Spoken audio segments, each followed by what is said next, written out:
Afternoon, good evening, भी आप इस वीडियो को देख रहे होंगे ना। तो आइए हम चालू करते हैं फिजिक्स का सिलेबस डिस्कशन। ठीक है, फिजिक्स में, भौतिकी में हमको क्या क्या चीजें पढ़ने पड़ते हैं प्री एग्रीकल्चरल टेस्ट के लिए। ठीक है ना, इसमें सबसे पहला पार्ट है, चैप्टर है मेजरमेंट्स एंड डायमेंशंस, मतलब माप और आयाम ना। इसमें हम क्या क्या पढ़ेंगे, तो मेजरमेंट्स और डायमेंशंस में पढ़ेंगे कि किसी भी चीज में, कोई भी जो एक्चुअल में फिजिकल चीज है जो हमें दिखती है, या फिर ऐसा भी हो सकता है जो हमें नहीं दिखती है, उसके बारे में हम क्या क्या कैलकुलेट कर सकते हैं, या फिर उसके क्या क्या चीजों को हम डिस्क्राइब कर सकते हैं। जैसे हम एक कार्डबोर्ड की अगर बात करें तो इसकी लंबाई चौड़ाई हम ये बात बता सकते हैं, या फिर हम ये भी बता सकते हैं कि इसका एरिया कितना है, ठीक है, इसका भार कितना है। तो ये सब सारी चीजें आते हैं किसमें, मेजरमेंट्स एंड डायमेंशंस में। उसके बाद हम पढ़ेंगे मोशन, जिसको हम अपनी मातृभाषा में गति भी कहते हैं ना। मोशन क्या होता है, गति क्या होता है, तो अगर कोई भी चीज अगर एक जगह पे खड़ा है तो वो गति नहीं कहलाता, लेकिन अगर वो चीज अपने जगहों को बदल रहा है तो उसे हम कहते हैं गति।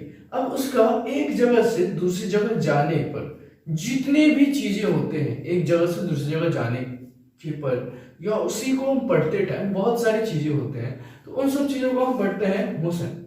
किसी चीजों को, जब कोई चीज एक जगह से दूसरी जगह जाए तो उतने टाइम जितने भी तरीके के फिजिकल फिनोमिना वो फॉलो करता है उसे हम बोलते हैं मोशन ना। उसको वो मोशन करने के लिए बहुत सारे नियमों का पालन करना पड़ता है, या फिर आप ये कह सकते हैं कि जब भी कोई चीज मोशन कर रहा होता है, गति कर रहा होता है, तो वो कुछ नियमों को पालन करते हुए गति करता है। उसके बिना वो गति नहीं करेगा, मोशन नहीं करेगा। तो उन नियमों को हम लॉज ऑफ मोशन में पढ़ते हैं, जिसे न्यूटन ने दिया था, इनका पूरा नाम था सर आइजैक न्यूटन। ठीक है ना, इसके बाद हम पढ़ते हैं वर्क, एनर्जी एंड पावर। देखिए क्या होता है कि जब कोई भी चीज गति करता है तो उसके लिए उसको फोर्स की जरूरत पड़ता है, उसको बल की जरूरत पड़ता है ना। उस बल से वो एक जगह से दूसरी जगह जाता है, मतलब वो गति करता है। गति कर रहा है मतलब वो काम कर रहा है एक जगह से दूसरी जगह। तो काम मतलब कार्य, जिसे हम वर्क में पढ़ते हैं, उस कार्य को करने के लिए कितनी ऊर्जा लगती है, एनर्जी, जिसे हम हिंदी में एनर्जी कहते हैं, और उस एनर्जी को जनरेट करने के लिए कितना पावर लग रहा है। देखो, एनर्जी और पावर कभी कभी बहुत कंफ्यूजिंग टर्म्स हैं, तो इसको एक छोटे से एग्जांपल से हम समझ सकते हैं कि एक इंसान एक ग्राउंड के चारों ओर दौड़ रहा है, ठीक है, वो 1 मिनट में 10 राउंड दौड़ रहा है। लेकिन कोई दूसरा इंसान है जो 1 मिनट में एक ही राउंड दौड़ रहा है। दोनों एनर्जी तो लगा रहे हैं एक राउंड के लिए, मतलब दोनों दौड़ने के लिए एनर्जी तो लगा रहे हैं, लेकिन दोनों का टाइम ज्यादा है। पहला बंदा एक राउंड में 1 मिनट में 10 राउंड दौड़ रहा है, लेकिन वही 1 मिनट में एक राउंड दौड़ रहा है, तो उसको 10 राउंड दौड़ने के लिए ज्यादा टाइम लगेगा। तो ज्यादा टाइम लगेगा मतलब उसकी पावर कम है, तो एनर्जी लगाने के लिए पावर की जरूरत होता है। ठीक है ना। उसके बाद है ग्रेविटेशन, मतलब गुरुत्वाकर्षण। कोई भी चीज, जैसे अगर मान लो कि मुझे अभी नींद आ गया और मैं गिर गया, तो मैं नीचे की ओर ही क्यों गिरूंगा? ऐसा क्या है कि हम नीचे की ओर गिरते हैं हमेशा? क्या है कि कोई भी चीज नीचे की ओर गिरता है, तो उसे हम बोलते हैं ग्रेविटेशन, हिंदी में गुरुत्वाकर्षण। ठीक है ना। उसके बाद हाइड्रोस्टैटिक्स। हाइड्रोस्टैटिक्स को हिंदी में द्रव स्थैतिकी भी बोलते हैं। देखो, हाइड्रोस्टैटिक्स 2 शब्दों से मिलकर बना है, एक है हाइड्रो और दूसरा है स्टैटिक। ठीक है ना। हाइड्रो मतलब होता है द्रव्य, पानी, पानी बोल सकते हो आप, फ्लूइड, लिक्विड भी बोल सकते हैं आप। ठीक है। और दूसरा है स्टैटिक, हिंदी में अगर मैं बोलूं तो ऐसा चीज जो रुका हुआ हो उसे हम बोलते हैं स्टैटिक, प्योर हिंदी में स्थैतिकी। ठीक है ना। तो अगर पानी एक जगह रुका हुआ हो तो उससे क्या क्या फिजिकल फिनोमिना होते हैं उसको हम पढ़ते हैं हाइड्रोस्टैटिक। जैसे अगर पानी एक जगह रुका हुआ हो तो उसको ऊपर क्या लगाएगा, वो प्रेशर लगाएगा, वो अगल बगल दीवारों के ऊपर प्रेशर लगाएगा। जैसे याद है, हम दिवाली में जब हम बैलून में पानी भरते हैं तो उससे जब हम ज्यादा प्रेशर डालते हैं तो वो फट जाता है। ठीक है। या फिर अगर हम ज्यादा पानी डालते हैं तो भी वो फट जाता है ना। तो ये सब चीजें हम पढ़ेंगे हाइड्रोस्टैटिक में। ठीक है। इसके बाद हम पढ़ेंगे simple harmonic motion. Simple harmonic motion क्या होता है, अगर कोई भी चीज अपने स्टार्टिंग पॉइंट के दोनों ही तरफ घूम रहा हो तो उसे हम बोलते हैं सिंपल हार्मोनिक मोशन। जैसे हमारे घड़ी का जो पेंडुलम होता है वो होता है सिंपल हार्मोनिक मोशन में, जिसे हम हिंदी में सरल आवर्त गति भी कहते हैं। ठीक है ना। काइनेटिक थ्योरी ऑफ गैसेस, देखो काइनेटिक मतलब होता है कि वो चीजें जो मोशन की वजह से क्रिएट हो। अगर कोई भी चीज एक जगह से दूसरी जगह जा रहा है, गति कर रहा है, तो उसके गति की वजह से जो भी चीजें बनते हैं, जो भी फिजिकल फिनोमिना बनते हैं, उन्हें हम बोलते हैं काइनेटिक। ठीक है। और काइनेटिक थ्योरी ऑफ गैसेस में पढ़ते हैं कि जो गैस होते हैं, ठीक है, जो गैस होते हैं उनमें जो मॉलिक्यूल्स होता है वो क्या करता है, कंटिन्यूअसली एक जगह से दूसरी जगह मूव करते रहता है। तो वो उन गति करने में, एक जगह से दूसरी जगह जो गति करते रहता है, तो उसमें क्या होता है कि वो बहुत सारी चीजों से टकराता है, कोलाइड करता है। ठीक है। हो सकता है कि एक मॉलिक्यूल किसी और दूसरे मॉलिक्यूल के साथ टकराए। ठीक है। हो सकता है कि वो जिस चीज में रखा हो उस चीज की दीवार में जाके टकराए, जैसे हम कंटेनर्स वॉल बोलते हैं। ठीक है। तो वो सारी चीजों को हम पढ़ते हैं किसमें, काइनेटिक थ्योरी ऑफ गैसेस में। इसके बाद हम पढ़ेंगे हीट एंड थर्मोडायनेमिक्स। हीट मतलब होता है उष्मा, ठीक है, और थर्मोडायनेमिक्स मतलब होता है उष्मा गतिकी। मतलब हीट मतलब होता है उष्मा, और थर्मोडायनेमिक्स कि वो उष्मा जो होता है, वो जो हीट है, वो एक जगह से दूसरी जगह ट्रांसफर हो सकता है या नहीं हो सकता, एक जगह से दूसरी जगह जा सकता है या नहीं जा सकता। एक छोटा सा अगर मैं एग्जांपल दूं, उदाहरण दूं, तो आपको याद होगा कि बचपन में हम दूध पीते थे। मैं तो अभी भी पीता हूं, आपका क्या कहना है ना? चलिए छोड़िए, हम पढ़ते हैं। तो हम दूध पीते थे, दूध जब ज्यादा गर्म हो जाता है तो हम क्या करते हैं, उसको हम रख देते हैं पानी के एक छोटे से बाल्टी में, जिसमें जो पानी हो वो दूध के लेवल से नीचे हो। ठीक है। तो हम उस पानी को रखने, उसमें डालने के बाद हम क्या देखते हैं कि कुछ देर बाद जो गर्म दूध रहता है वो ठंडा हो जाता है। तो वो कैसे हो जाता है उसको हम पढ़ते हैं थर्मोडायनेमिक्स में। थर्मो मतलब उष्मा होता है आगे, डायनेमिक्स मतलब होता है एक जगह से दूसरी जगह मूव करना। कहने मतलब जब पानी में रखते हो आप दूध को तो दूध तो ठंडा हो जाता है, लेकिन आप जब पानी में हाथ डालते हो तो पानी आपको हल्का सा गर्म फील होता है पहले से। आपको पहले जो पानी रहता है उससे आपको ज्यादा गर्म महसूस होता है पानी। तो वो सब चीजें हम पढ़ते हैं इसमें थर्मोडायनेमिक्स में ना। उसके बाद है इलेक्ट्रिसिटी।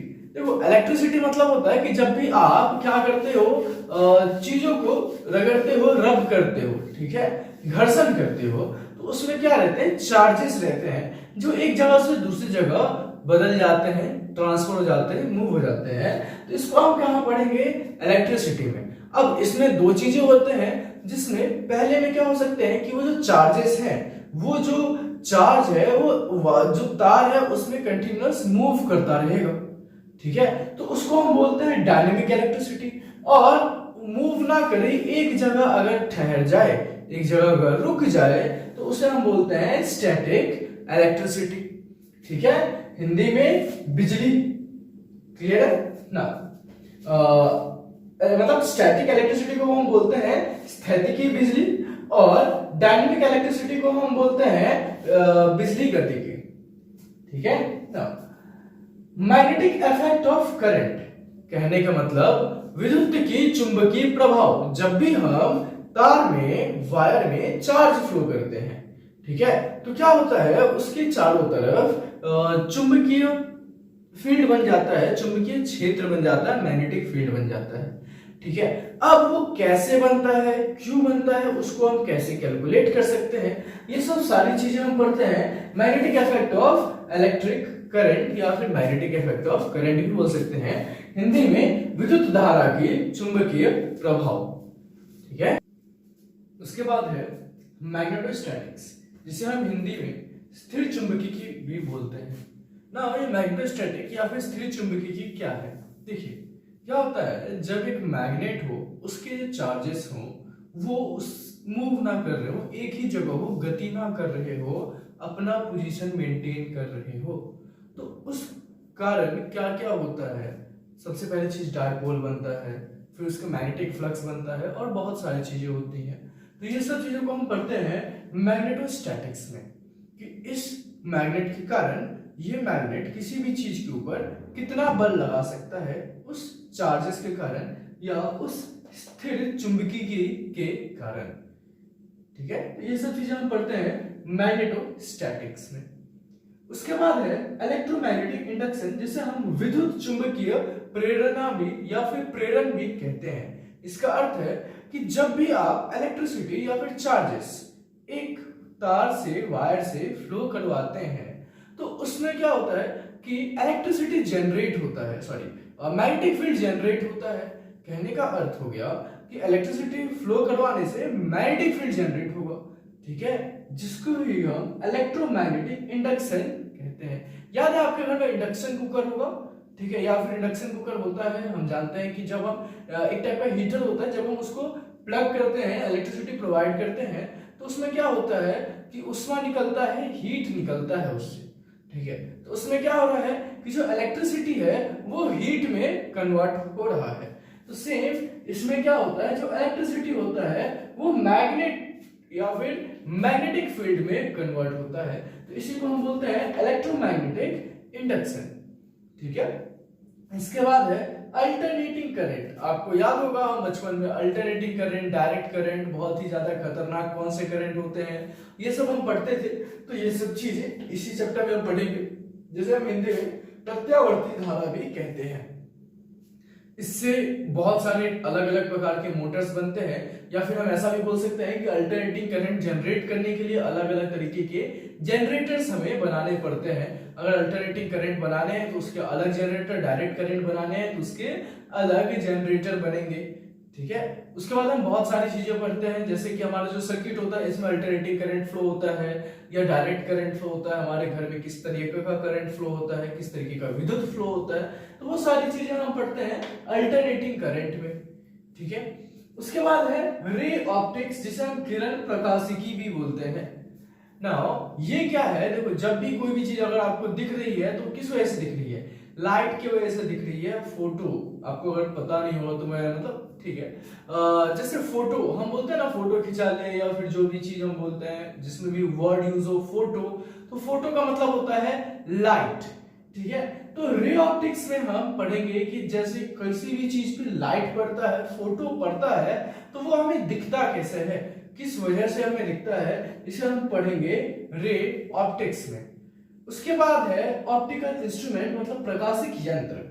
जो भी चीजें उस लाइट को प्रोसेस करेगी उसे हम ऑप्टिकल इंस्ट्रूमेंट कहेंगे। जैसे इस लाइट को इसके ऊपर जो लाइट पड़ रहा है उसको मैं अपने आंख से देख रहा हूं, तो अभी जो मेरा आंख है वो हो गया ऑप्टिकल इंस्ट्रूमेंट। जो ये पूरा क्लास है वो रिकॉर्ड हो रहा है कैमरा से, तो ये जो पूरा कैमरा हो गया ये हो गया एक ऑप्टिकल इंस्ट्रूमेंट। तो हम इसको पढ़ते हैं ऑप्टिकल इंस्ट्रूमेंट में, मतलब प्रकाशिक यंत्र में। ठीक है, तो ये सब चीजें हम पढ़ेंगे फिजिक्स में एक एक करके।